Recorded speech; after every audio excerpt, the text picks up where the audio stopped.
Assalamualaikum warahmatullahi wabarakatuh. Sobat Radio Malam yang dimuliakan Allah, semoga kita dalam keadaan sehat walafiat. Amin ya robbal alamin. Abu Nawas sembuhkan sakit cintanya sang pangeran.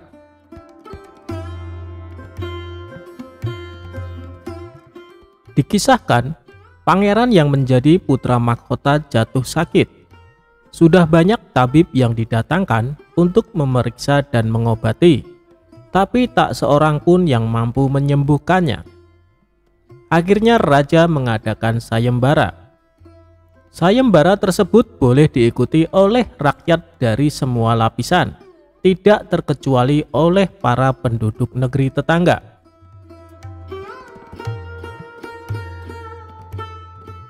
Sayembara yang menyediakan hadiah menggiurkan itu dalam waktu beberapa hari berhasil menyerap ratusan peserta. Namun tak satu pun dari mereka berhasil mengobati penyakit sang pangeran.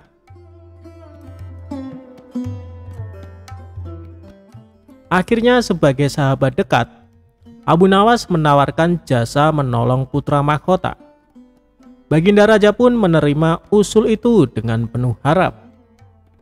Abu Nawas sadar bahwa dirinya bukan tabib atau dokter. Maka dari itu, ia tidak membawa peralatan apa-apa. Tabib yang ada di istana tercengang melihat Abu Nawas yang datang tanpa peralatan yang mungkin diperlukan. Mereka berpikir, mungkinkah orang macam Abu Nawas ini bisa mengobati penyakit sang pangeran? Sedangkan para tabib terkenal dengan peralatan yang lengkap saja tidak sanggup. Bahkan penyakitnya tidak terlacak. Merasa bahwa seluruh perhatian tertuju padanya, Abu Nawas tidak begitu mempedulikannya. Ia dipersilahkan memasuki kamar pangeran yang sedang terbaring. Dia menghampiri sang pangeran dan duduk di sisinya. Abu Nawas dan sang pangeran saling pandang. Beberapa saat kemudian setelah memeriksa keadaan pangeran, Abu Nawas malah meminta permintaan yang aneh. Ia berkata, "Saya membutuhkan seorang pria tua yang di masa mudanya sering mengembara ke pelosok negeri." Permintaannya pun dikabulkan oleh kerajaan. Orang tua yang diinginkan Abu Nawas didatangkan. Orang tua itu duduk di sebelah Abu Nawas untuk memenuhi permintaannya. "Sebutkan satu persatu nama-nama desa di daerah selatan," perintah Abu Nawas kepada orang tua itu. Ketika orang tua itu menyebutkan nama-nama desa di bagian selatan, Abu Nawas menempelkan telinganya ke dada sang pangeran. Kemudian Abu Nawas memerintahkan agar menyebutkan bagian utara, barat, dan timur. Setelah semua bagian negeri disebutkan, Abu Nawas mohon agar diizinkan mengunjungi sebuah desa di sebelah utara. Raja pun merasa terkejut dengan permintaan Abu Nawas. "Aku mengundang kamu ke sini bukan untuk bertamasya," kata raja. "Hamba tidak bermaksud berlibur yang mulia," jawab Abu Nawas. "Tetapi aku belum paham," sahut raja. "Maafkan hamba paduka yang mulia, kurang bijaksana rasanya bila hamba jelaskan sekarang," jelas Abu Nawas. Abu Nawas pun pergi selama 2 hari. Saat kembali dari desa itu, ia menemui sang pangeran dan membisikkan sesuatu. Kemudian menempelkan telinganya ke dada sang pangeran. Lalu Abu Nawas menghadap raja. "Apakah yang mulia masih menginginkan sang pangeran tetap hidup?" tanya Abu Nawas. "Apa maksud perkataanmu?" raja balas bertanya. "Sang pangeran sedang jatuh cinta pada seorang gadis di desa sebelah utara negeri ini," kata Abu Nawas menjelaskan. "Bagaimana kau tahu?" tanya raja. Ketika nama-nama desa di seluruh negeri ini disebutkan, tiba-tiba degup jantungnya bertambah keras saat mendengar nama sebuah desa di bagian utara negeri ini. Tetapi sang pangeran tidak berani mengutarakannya kepada baginda, terang Abu Nawas. "Lalu apa yang harus aku lakukan?" tanya raja. "Mengawinkan pangeran dengan gadis desa itu, sebab cinta itu buta, wahai raja." Bila tidak berusaha mengobati, maka ia akan mati. Rupanya saran Abu Nawas tidak bisa ditolak. Sang pangeran adalah putra satu-satunya yang merupakan pewaris tunggal kerajaan. Dan Abu Nawas benar. Begitu mendengar persetujuan sang raja, setelah dikawinkan dengan gadis desa tersebut, sang pangeran berangsur-angsur pulih. Sebagai tanda terima kasih, raja memberi Abu Nawas sebuah cincin permata yang sangat indah.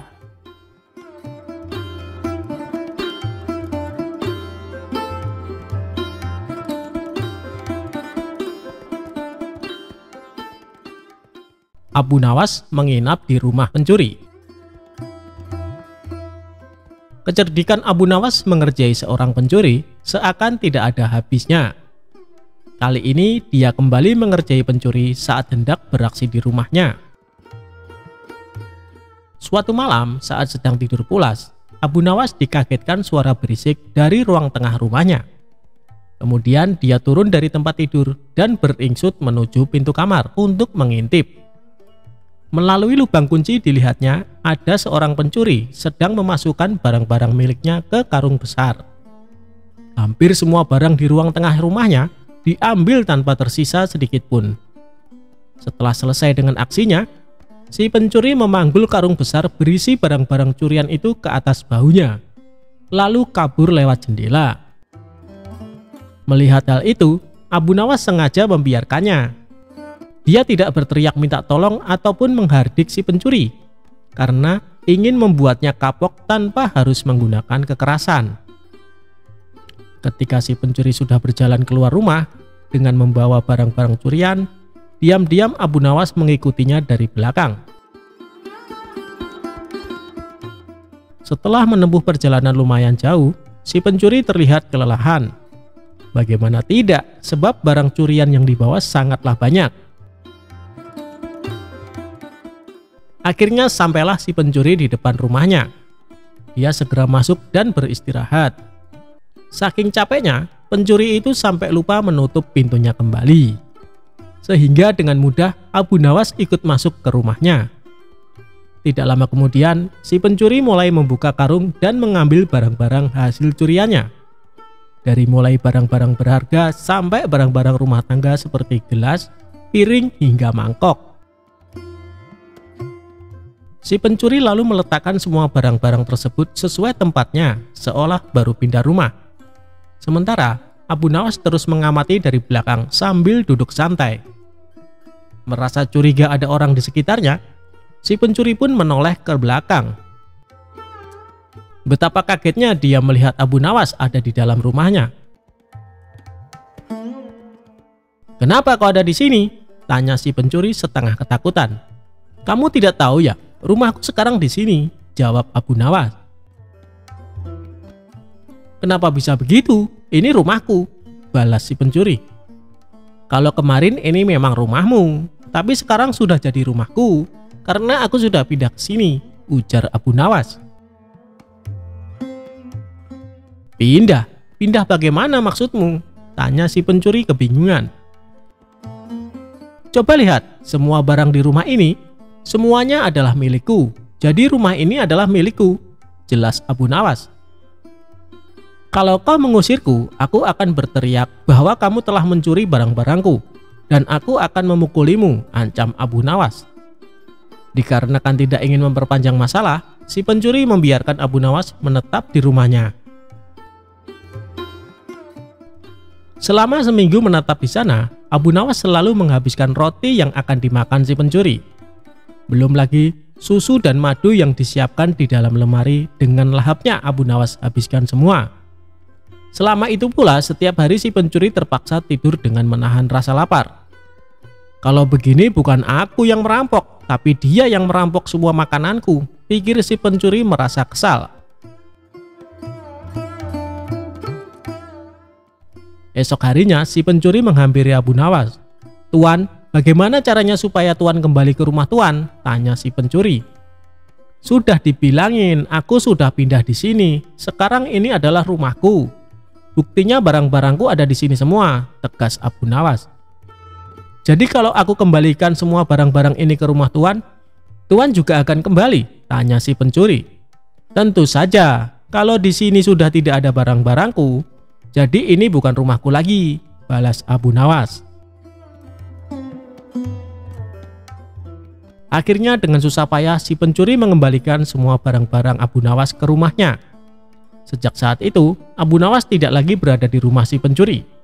Si pencuri pun tobat dan kini menjadi lebih tenang. Ia tidak ingin lagi berurusan dengan Abu Nawas.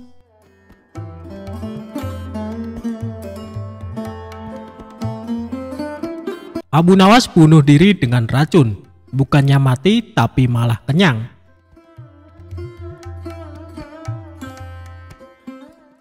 Sebelum menjadi orang kepercayaan Baginda Raja, Abu Nawas pernah bekerja sebagai penjahit. Kala itu, Abu Nawas bekerja sebagai penjahit pakaian pada seorang tuan yang memiliki toko pakaian. Karena sifatnya yang sangat rajin dan ulet dalam bekerja, maka Abu Nawas sangat dipercayai oleh tuan majikannya. Bahkan di tempat kerjanya, Abu Nawas dicap sebagai salah satu pekerja yang paling teladan. Namun sayangnya tuan majikan Abu Nawas adalah orang yang sangat pelit sekali. Bahkan tuannya tersebut tidak pernah memberikan perhatian khusus apalagi bonus kepada Abu Nawas. Tidak jarang tuannya tersebut sering membawa banyak sekali makanan ke tempat usahanya. Namun tidak ada satupun pekerja yang diberikan atau ditawari makanan tersebut. Sehingga sikap tuannya tersebut lama-kelamaan membuat Abu Nawas merasa jengkel. Karena sudah terlalu jengkel dengan tuannya, pada sebuah kesempatan Abu Nawas akhirnya memutuskan untuk mengerjai tuannya tersebut. Abu Nawas mengerjai majikannya dengan alasan ingin bunuh diri menggunakan racun. Suatu ketika, tuan majikan Abu Nawas datang dengan membawa sebuah kendi yang berisi madu. Karena Abu Nawas melihat hal itu, kemudian dia menghampiri tuannya sembari menanyakan apa isi dari kendi tersebut. Selain itu, ia juga meminta kepada tuan majikannya agar diberikan isi dari kendi tersebut. Karena tuannya sangat pelit, maka dengan sengaja ia berbohong kepada Abu Nawas dengan mengatakan kendi tersebut berisi racun. Abu Nawas pun kemudian hanya mengangguk tanda ia percaya kepada tuan majikannya. Padahal dirinya mengetahui kalau tuan majikan sedang berbohong tentang isi kendi tersebut. Terlebih lagi, Abu Nawas sempat mencium bau madu dari kendi yang dibawa oleh tuan majikannya. Tidak lama kemudian, tuan majikan Abu Nawas harus pergi karena ada keperluan. Karena dirasa kendi yang berisi madu tersebut aman dari para pekerjanya, termasuk Abu Nawas, maka kendi tersebut tetap dibiarkan di sana. Melihat kendi berisi madu tersebut ditinggalkan oleh tuannya, maka Abu Nawas tidak membuang-buang kesempatan. Dia pun berusaha menjual sepotong pakaian dan membeli sebuah roti untuk dimakan dengan madu milik tuannya. Setelah berhasil menjual pakaian dan membeli roti, Abu Nawas langsung melahapnya bersama madu milik majikannya. Dia pun memakan roti dan madu majikannya dengan sangat lahap. Tanpa sadar, madu tersebut akhirnya habis tidak tersisa. Dalam kondisi yang kekenyangan, Abu Nawas kemudian meletakkan kendi itu ke tempat semula, lalu melanjutkan pekerjaannya. Tidak lama berselang, majikannya pun kembali dan membawa sebungkus roti yang akan dimakan bersama madunya. Kemudian, majikan Abu Nawas tersebut langsung menghampiri kendi miliknya untuk mengambil madu yang ada di dalamnya. Namun alangkah terkejutnya sang majikan setelah mengetahui kendi tersebut kosong dan tidak ada madunya. Selain itu, ia juga merasa sangat kesal karena mengetahui sepotong kainnya telah hilang tanpa adanya laporan. Kemudian tuan itu berbicara kepada dirinya sendiri dan menganggap hal ini pasti ulah dari Abu Nawas. Selanjutnya, tuan majikan tersebut langsung menghampiri Abu Nawas yang sedang sibuk menjahit pakaian sembari berkata seperti ini. Abu Nawas, apa yang sebenarnya terjadi? Mengapa isi kendi ini kosong? Dan sepotong pakaian telah hilang? Tanya tuannya kepada Abu Nawas. Maaf tuan, tadi sewaktu tuan pergi ada sekelompok pencuri datang mengambil sepotong pakaian, jawab Abu Nawas. "Lantas apa yang kamu lakukan kepada pencuri itu?" tanya tuannya lagi. "Aku ketakutan dan tidak bisa berbuat apa-apa," kata Abu Nawas sambil pura-pura ketakutan. "Lalu, mengapa isi kendiku hilang? Apakah diminum juga oleh pencuri itu?" tanya tuan majikan kembali. Abu Nawas pun mengatakan bukan pencuri itu yang meminum isi kendi tuan majikannya, karena yang meminum isi kendi tersebut adalah dirinya, sebab ia berniat bunuh diri dengan racun yang ada di dalam kendi tersebut. "Karena takut akan dimarahi oleh tuan, maka aku putuskan untuk memilih bunuh diri saja menggunakan racun yang ada di dalam kendi tersebut. Hamba pikir hamba akan mati, tapi ajal hamba belum sampai, tuan," kata Abu Nawas kepada majikannya. Mendengar perkataan jujur dan keahlian akal pikir Abu Nawas, tuannya tersebut tidak jadi marah. Selain itu, majikannya tersebut akhirnya sadar apa yang sudah terjadi karena ulah dirinya yang sangat pelit kepada pekerjanya.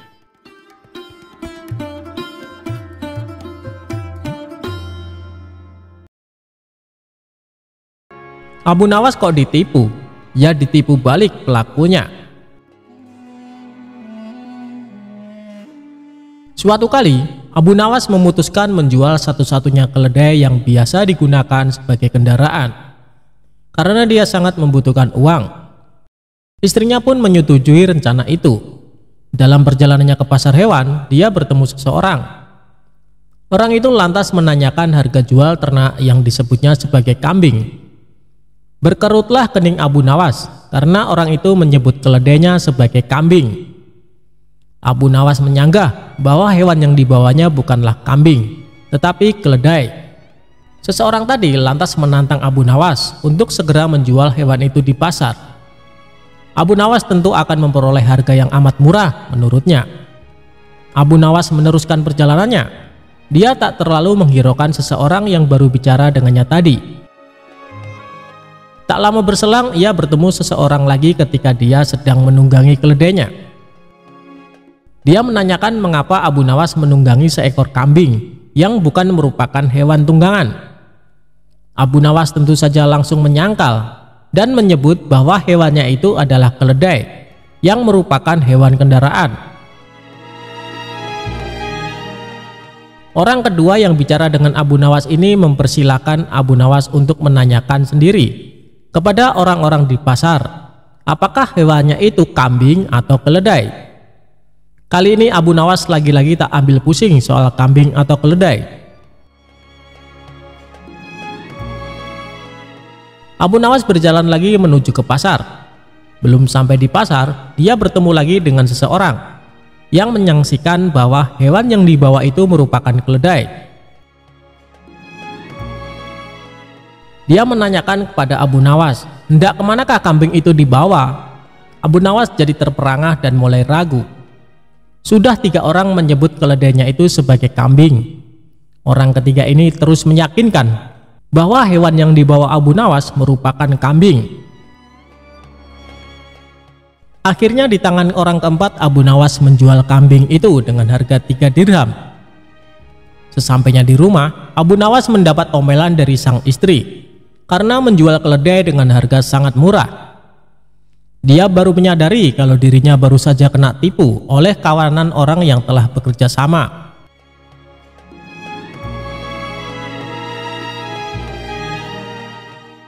Bersama rasa dongkolnya, Abu Nawas merencanakan sesuatu untuk membalas penipu itu. Dia cari kayu dari hutan dan direkayasanya seolah-olah merupakan kayu ajaib yang bisa mewujudkan apa saja yang diinginkannya.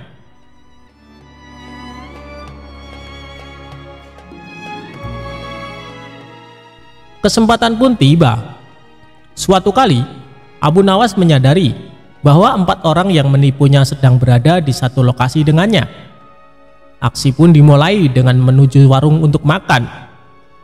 Usai makan, Abu Nawas yang merasa terus diperhatikan kawanan penipu tersebut menunjuk-nunjukkan tongkat kepada penjual dan langsung ngeloyor pergi tanpa membayar. Hal ini tentu membuat para penipu tertarik. Mereka mendatangi Abu Nawas dan menawar untuk membeli tongkat sakti itu. Kami bersedia membeli tongkat itu dengan harga tinggi, ujar salah satu dari mereka. "Berapa?" tanya Abu Nawas pura-pura tertarik. "100 dinar," kata mereka. "Mantap." Dengan berpura-pura berat hati, Abu Nawas melepas tongkat itu dengan harga 100 dinar. Wah, untung besar bagi Abu Nawas. Para penipu mencoba ke warung dan membayar makan dengan menunjuk-nunjuk tongkat ke arah si penjual. Namun sayang, keajaiban tongkat tak mempan. Ternyata, berdasarkan penjelasan si empunya warung, Abu Nawas bisa makan hanya dengan memainkan tongkat ajaib itu, karena sebelumnya dia telah meninggalkan sejumlah uang di warung itu. Abu Nawas kok dilawan? Hahaha.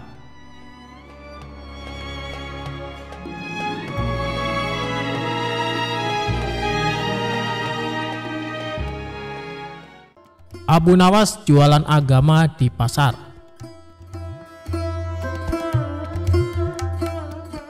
Lama sudah Abu Nawas tidak bertemu dengan Baginda Raja. Ia sangat merindukan kebersamaan dengan rajanya itu. Biasanya dalam 1 bulan, Abu Nawas sampai 4 kali dipanggil ke istana untuk menemani sang raja untuk berbincang bersama. Namun sudah hampir 1 tahun Baginda Raja belum juga memanggilnya ke istana. Hingga terbesit dalam benak Abu Nawas jika Baginda Raja sudah melupakan dirinya.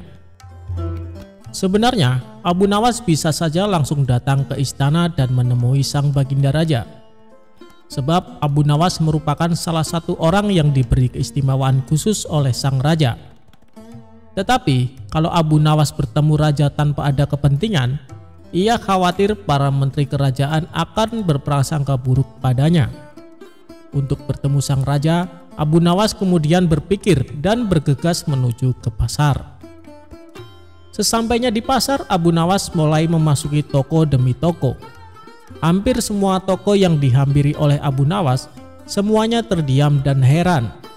Sebab Abu Nawas hendak menawarkan sesuatu yang menurut orang tidak wajar, yakni agama. Di salah satu toko, Abu Nawas bertanya, "Apakah toko ini menjual agama?" Tentu saja si pemilik toko heran. "Kalau di sini tidak menjual agama, maka saya ingin menjual agama, harganya cukup 1 dinar. Apakah kamu berminat?"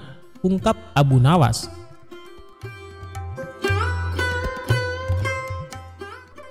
Begitulah seharian Abu Nawas menawarkan agama ke para pemilik toko. Kemudian Abu Nawas berteriak-teriak di tengah pasar sambil berucap, "Agama, agama, ada yang mau membeli agama?" Sontak hal tersebut membuat kaget orang di pasar. Banyak yang menuduhnya telah ateis. Orang-orang lantas membawanya ke hadapan sang raja. Setibanya di hadapan sang raja kemudian berkata kepada Abu Nawas, "Kenapa kamu bisa diikat oleh orang-orang dan dibawa ke sini?" Abu Nawas kemudian menjawab, "Mereka menangkap dan membawa saya ke sini karena saya ingin menjual agama saya di pasar." Kemudian Baginda Raja berkata kepada Abu Nawas, "Kalau kamu ingin menjual agamamu sendiri, kenapa mereka marah?"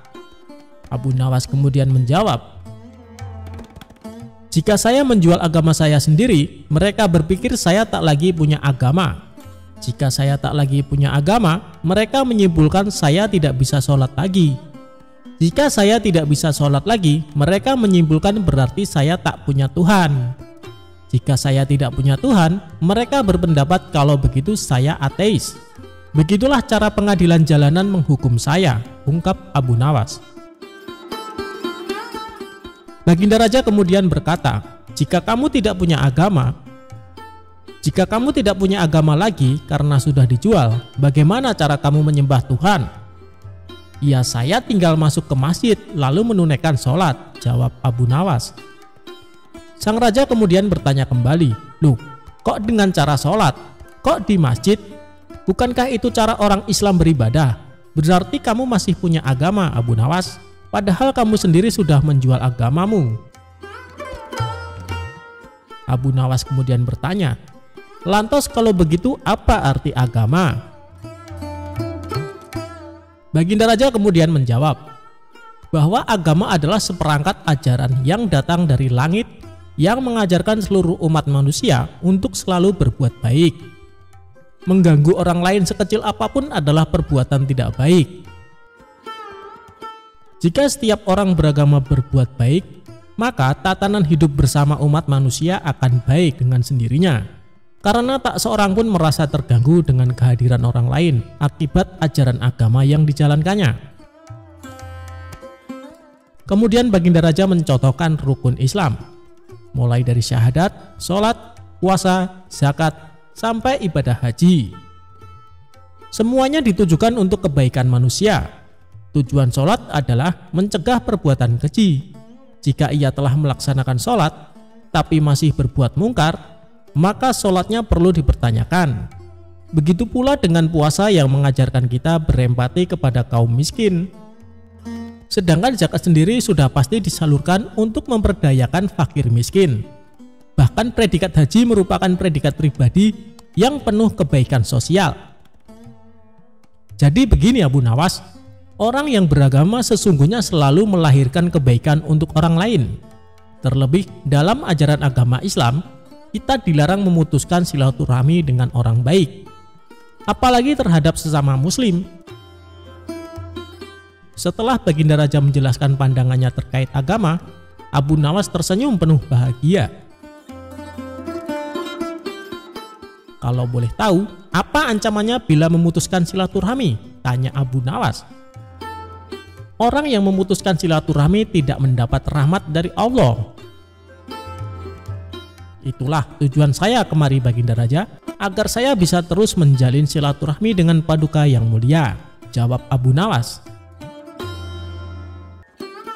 Lantas apakah kamu masih ingin menjual agama? Tanya sang raja. Abu Nawas kemudian bertanya pada sang raja, wahai raja, siapa sih sebenarnya orang yang pantas menjual agama? Kalau menurut sang raja, orang yang pantas menjual agama adalah orang yang memanfaatkan agama untuk kepentingan pribadinya. Dengan sigap Abu Nawas berkata, tepat sekali paduka, seperti halnya para pejabat dan politikus, meski yang dilakukan oleh Abu Nawas terlihat konyol, tetapi maksud dan tujuannya benar-benar penuh makna. Lebih-lebih di zaman yang seperti ini, banyak orang tanpa ragu apalagi menjelang pemilihan umum, banyak yang menggunakan atau memanfaatkan agama demi kepentingan politik. Agama tidak lagi dimaknai sebagai jalan spiritual atau prinsip hidup yang mampu membuat kebaikan kepada sesama. Sebagaimana yang disampaikan oleh sang raja, bahwa agama seperangkat ajaran yang datang dari langit, yang mengajarkan seluruh umat manusia untuk selalu berbuat baik.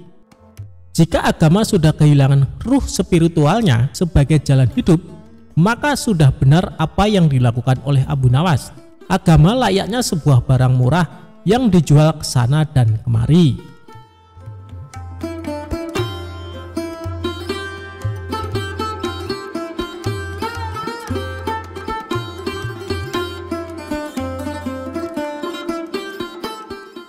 Kisah lucu tentang Abu Nawas memang tidak pernah ada habisnya.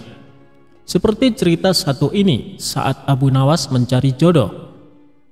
Suatu ketika, Abu Nawas yang jomblo jatuh cinta kepada seorang gadis cantik jelita. Abu Nawas tergila-gila dengan paras wanita cantik, pintar, dan ahli ibadah itu. Ia sangat berambisi memperistri gadis salehah tersebut.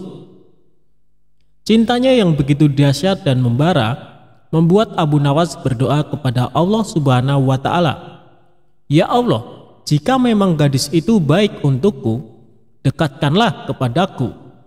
Tetapi jika menurutmu ia tidak baik buatku, tolong ya Allah, sekali lagi tolong, pertimbangkan lagi ya Allah," pinta Abu Nawas dengan menyebut nama gadis tersebut dan terkesan memaksa kepada Allah Subhanahu wa Ta'ala. Abu Nawas memanjatkan doa-doa itu setiap selesai sholat 5 waktu tanpa henti dan terus bersungguh-sungguh. Selama berbulan-bulan ia menunggu tanda-tanda dikabulkan doanya.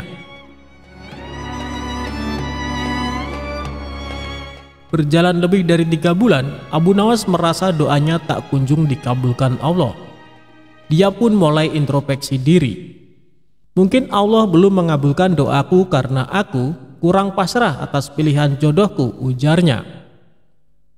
Kemudian Abu Nawas bermunajat lagi, tapi kali ini ia berganti strategi. Doa itu tidak diembel-embel spesifik pakai nama si gadis cantik, apalagi sampai memaksa Allah Subhanahu wa Ta'ala mengabulkan doanya. Abu Nawas lalu berdoa, "Ya Allah, berikanlah istri yang terbaik untukku." Berbulan-bulan ia terus memohon kepada Allah Subhanahu wa Ta'ala. Namun Allah belum juga mendekatkan Abu Nawas dengan gadis pujaannya. Bahkan Allah juga belum mempertemukan Abu Nawas dengan wanita yang hendak diperistri. Lama-lama ia mulai khawatir juga. Akhirnya Abu Nawas memutar otak lagi. Bagaimana caranya berdoa dan bisa cepat terkabul?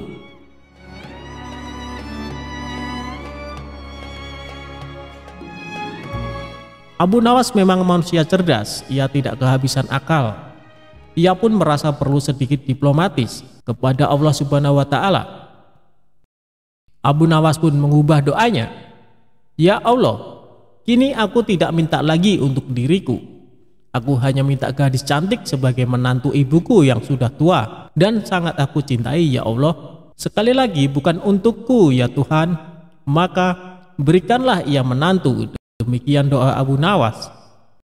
Dasar Abu Nawas pakai membawa nama ibunya segala, padahal permintaannya itu tetap saja untuk dirinya. Padahal Allah Maha Tahu, tidak bisa diakali siapapun.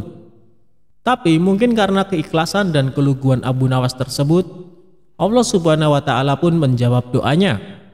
Akhirnya Allah menakdirkan wanita cantik dan salihah tersebut menjadi istri Abu Nawas. Wah, kisah yang happy ending ya. Pelajaran yang dipetik adalah jangan lelah meminta dan berdoa kepada Allah Subhanahu wa Ta'ala, karena Allah pasti mengabulkan doa-doa hambanya.